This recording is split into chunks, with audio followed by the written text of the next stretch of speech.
Using Xumo Remote. In today's video, you are going to learn how to use Xfinity Xumo Remote.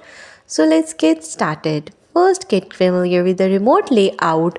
The Xumo Remote includes a number pad, navigation arrows, OK button, a microphone button for voice control. You can view the remote diagram on the Xfinity Sport page.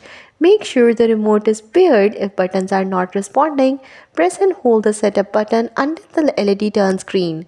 Now press the Xfinity button and follow the on-screen pairing setups. You can use voice commands as well. Press and hold the microphone button. Say commands like watch NBC and open Netflix. This is the fastest way to search and navigate. Then navigate channels and apps manually by using arrow keys or OK key to move through menus and apps. Use the number pad to jump directly to a channel. Customize your setting. Press the menu button to access settings. You can adjust audio, video, accessibility options, for example, captions, voice, and guidance.